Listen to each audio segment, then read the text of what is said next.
I overheard this conversation. I forget what show I was watching. Frank had it on, and these guys were talking about how great Aaron Judge is, like one of the all-time greats. We're gonna look back, when we're all older, our generation is older, like, wow, he was our Babe Ruth or whatever. And he's like, well, but if he's not part of a championship team, if he doesn't get any rings, then he's not going to be considered one of the greats in my eyes. So I'm wondering what your thought. I'm sure you've heard that conversation and what your thoughts are. I don't really put much into it. I think it would be great if he won. You would really like him to win, let's be honest. But for any player in baseball, I mean, Shohei Ohtani, Aaron Judge, Mike Trout, should really show you baseball's a team sport. Like, to win, you need to have a great cast of characters. There's a reason you talk about the 1998 Yankees. You don't just talk about one player or two players. You talk about a team, because that's what it took. How good is Aaron Judge? Really, do you think, and what's your projection for him? Do you think, God, I forget who it was. They're like, oh, well, he's been accident prone, but I don't know. He's absolutely crushing it this year. Do you think he'll hit 500 during his career? What other records do you see him breaking potentially? Well, the home run record is what really matters. And I would say he got off to a late start. He got up to the big leagues at 25. Most of the players that you see hit 760 some, like Barry Bonds or any other player, Hank Aaron, they got to the big leagues at 18, 19 years old. So like, that's part of the reason those counting stats become so reachable, is that their longevity is there. Aaron Judge went to college for 4 years, and then it took him a bit, coming out of the minor leagues. Then when he got there in 2017, he was already 25. So it's like, you only get, I don't know, probably 10 years of prime instead of maybe 15 years up to 20 years. So Aaron Judge is going to play 20 years in the big league. So I would project him somewhere in the mid to high 500s. He's going to pass my dad in home runs, which is going to be, I wouldn't even call it bittersweet. I'm actually looking forward to it. Aaron Judge is just an amazing player. If he was here earlier, I would assume Aaron Judge would break any home run record. I mean, he pretty much, when healthy, hits 50 all the way up to 65 homers. I mean, he's ridiculous. He would be in conversation as one of the best baseball players to ever live. It's really just a matter of when he got here. What was your dad's record? 509. Woo! Yeah. And he won't let you forget it, because if you actually hang around my dad, he's got all types of memorabilia stuff that says 509. His golf bag says 509. And he always tells me, yeah, you like being able to blend in with the average person. He'll say, yeah, I just like hanging out, which technically is true. If you ran into my dad at a golf course, or you ran into him at, in the clubhouse at a golf course, he would sit down with you and smoke a cigar with you, have a good time with the buddies. And you'd be surprised at like how much he enjoys that. But at the same time, when you stitch 509 to everything that you've ever owned, you're like, yeah, I'm also Gary Sheffield too. So don't forget it. What do you think will happen to Juan Soto after this season? Who do you think is going to try to vie for his not his affections, but who's going to try to grab him up? Who's going to try to throw their whole wallet at them? And what do you think he'll decide? Because I feel like the Yankees have put so much money and effort behind making him feel welcome, putting him on all the graphics, like really promoting him. So you can see that they want him to stay, because he and Judge are just such a powerhouse couple. Well, I mean, you can never be sure, just because, I mean, I know I just made fun of them, but the Mets are going to throw a package together that's going to be probably north of $600 million. It's a lot of money. $600 million for how many years? Probably 14. Now, the reason that it's going to go up to 600, because a lot of people, and this is specifically designed for baseball fans to try and negotiate these players to make less money and be more on the side of owners, is to talk about the max number, right? The contract number, because Aaron Judge signed for $360 million. But the reason that he got 360 and Ohtani, say, right, gets 700 million, or a lot of Bryce Harper gets 325, and you think that Bryce Harper's making the same money as Judge, when in reality, it's just longer. The contract's longer. Juan Soto, people don't realize this. This is how bad we're doing in life. He's 25 years old. Juan Soto, when he signs this contract this offseason, is going to be 26. Most free agents that get to this point are almost 30. So those 10-year contracts, they're not going to be able to go up to 600 million. But Juan Soto is probably going to get 13 or 14 years. We've seen other players do it. Fernando Tatis Jr., he signed a contract for 13 or 14 years. And it puts up a big number out there. It makes it look ridiculous. But Juan Soto is a sure bet. He can play in any market, clearly. So the Mets are going to be out there. They're going to be after him, no question, right? I can't rule out the Dodgers. People look at the Dodgers and say, well, they just got Shohei Ohtani. They gave him $700 million, but they also kind of got out of it by deferring this contract. They're not going to pay him more than $2 million a year for the next decade.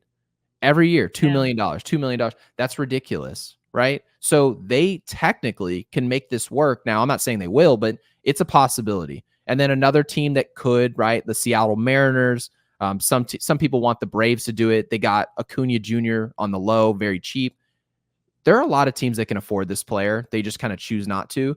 And if I had to give you a guess, I would assume he comes back with the Yankees, but it's like at the same time, I've just never seen the Yankees say we're going to get something done the way they did with Aaron Judge. I've never seen a player that was an obvious return and they didn't return to the Yankees. It just seems like they get it done. You hope that he's in pinstripes. And you think it's obvious with Juan Soto that he wants to stay and the Yankees are going to do everything they can to get him to stay. They should, right? I mean, what else is there? 26, young, performing, right? I mean, this is, if he was a year younger, I mean, Leonardo DiCaprio would be after him. Wow, that's funny, Gary. I mean, so let's be serious. How did he get to be 26 and hitting free agency? Like, what did he start? Did he start when he was like 17 or something? That's right. Yeah, he got to, first of all, he was incredible at 19. He got called up to the Washington Nationals. First of all, he won a World Series the next year, his second year in the league. It was the best player on a championship team at 20. Most players are in the minor leagues eating hot dogs and pizza. They're not ready. Juan Soto was just one of those special players who was ready at 20, and he's reaping the rewards now at 26. So you got to give him credit because he earned it. Players are underpaid as baseball players. In this sport, it's not like the NFL. You're underpaid at the beginning, and then you tend to be overpaid at the end. Juan Soto is going to be one of those rare players that is going to be getting paid during the prime of his career. So that's really cool for him, and you just have to pray that it's with the Yankees, but it's fair. If the Mets take him, if the comment section saying the Astros, if the Astros take him, it's fair. If you give up the highest bid and Scott Boras, who's his agent, decides we're going to this team, we're going to have this marriage with this other organization, you can't even get mad, because if you really want Juan Soto, write a check that happens to be the highest check anyone's willing to write. You make more money than anybody else. So if the Yankees make $200 million a year, more than the Dodgers, who are the second most rich team, you really have no excuse but to be the highest bidder. Right. Doesn't Soto have an agent who's known for being money grubbing? Yeah, he was my dad's agent. Oh, really? Yeah. What does your dad think of him? My dad thinks he's a good agent at what he does, which is getting the highest dollar. Now, the problem with that is when you get the highest bid, you don't necessarily end up at the best company. And we all know that. Like, we kind of resonate with that. Sometimes you end up at a really good company that can't necessarily offer you the highest pay. And you have to leave that company or a really good boss, and then you take that raise at a different company, and that boss sucks. They micromanage the hell out of you. They suck. Well, that's kind of what Scott Boras does. Scott Boras will be like, wow, this marriage in New York is perfect. Juan Soto wants to be a Yankee. They want him to be a Yankee. Everyone's happy. And then they offer $600 million. Then the Mets, let's just say, offer $725. Well, you'd kind of be a fool to say no to $725. You go play with the Mets, and then suddenly you could be losing. And he goes, yeah, I'd really like to be winning. 3 or 4 years down the road, he's complaining about winning, right? Robinson Cano, he kind of did the same thing a few years back. He actually left the Yankees, went to the Mariners. And I remember my dad having a phone call conversation with Robinson Cano, and he said, you are making a mistake by taking the highest dollar. It needs to be close enough. What are the Mariners offering you? He said $240 million. Okay, great. What are the Yankees offering? $200 million. He said, you're going to make that $40 million up in endorsements. Just take the 200, stay with the Yankees. You're going to regret being part of something that's losing ball. And he went to the Mariners anyways, ignored my dad's, Mm. right? He ignored that advice and showed up to Seattle and complained about winning. So Scott Boras and Scott Boras wasn't his agent. So like, I don't want to pin that on him, but just the idea of going to the highest bidder instead of the team you want to play with most. That's a really good point. And you just want to, if you get along with everybody, I would hate to be moving around so much. You get used to a city, you get used to a team, you get used to like, you got to make up new handshakes with everybody. Right. I don't even know how they can remember all those. They do a different one with each person. I'm sure it's not that bad putting your house up on the market and then buying another $20 million house in the nearest city. Because I mean, people are like, could you imagine? It's not like they're he's got to moving live in Seattle. themselves. It's not like he's moving his own couch. So right. I mean, I don't even move my own couch. You think that Aaron Judge, if he ended up with the Giants this offseason, he was gonna pack his U-Haul and hit the road? He's flying private out to San Francisco. And by the way, everyone keeps saying like, why would he want to live in Seattle, or why would that guy want to live in New York? And people dog on New York all you want. I'm like, have you seen what the $30 million properties look like in Manhattan? They're incredible. They're nice. Like the apartments. I would just get I don't know. I would get a house a little bit, maybe out of the way, maybe a little bit upstate. Would you? I've lived in Brooklyn. I've lived in Queens, but again, we're talking Craigslist rentals. So maybe I have not experienced like the top tier real estate New York has to offer. I mean, it's like you get to spend $25 million, which I guess, to be fair to your point, my dad didn't want to do it. He lived in Alpine, New Jersey. So just the idea of being out in the woods, kind of being out of the way, people aren't standing out front of your house taking pictures or whatever. And I don't know. I totally get where you're coming from. Me personally, I mean, now that obviously I have a family, I'd probably do exactly what you just said. But me by myself, I'd probably move into a $25 million condo and be neighbors with like Travis Scott and Madonna. Yeah. And get all the puss. Oh, right. Not anymore. We're family people now. Yeah. Now we're family friendly. I've noticed Juan Soto has a extremely strong disciplined swing. Has that always been the case for him? Do you think he stepped it up a bit since becoming a Yankee, or has he always just been at this level? No, he's always been a freak. He's a freak. This guy, sometimes you look at players and say, when he gets to New York, it's going to amplify who he is. This is the bright lights. Who's he going to be on the big stage? Juan Soto is no different today than he was with the Washington Nationals, who no one cared about. No one cares about the Washington Nationals. Obviously, when they're in the World Series, they're going to sell out. Go watch a Washington Nationals game now. It's the Washington Nationals. You go to Washington, you're going to see the White House, right? You're going to like see Lincoln. You're not going to see the Washington. You don't go to Washington and be like, let's catch a Nationals game. You don't even think about that. No, not at all. You go because you're a politics person. You go to New York, you think about, let's go to Joe's Pizza. Let's go to Madison Square Garden. Okay, the Knicks are in off season. Let me go see the Yankees. It's simple. You know what I mean? So I don't know. He's not that way. He's just the type of guy that's one of those special players who has special habits, and he's going to be a Hall of Famer when it's all said and done. Obviously, he still has to earn that, but based on his trajectory, I mean, this is a player based on his age, he's going to be in that 600 to 700 home run range. It's ridiculous. So wow. I'm excited to watch that, and you just have to hope it's with the Yankees, because if it's not, I mean, it's just a real shame. Yeah, it is a shame. I want him to stay. I'm attached to him now. Then there's Jazz Chisholm, who a lot of people were saying maybe he's too cocky, but I feel like he was maybe humbled in a couple of games because he injured his something.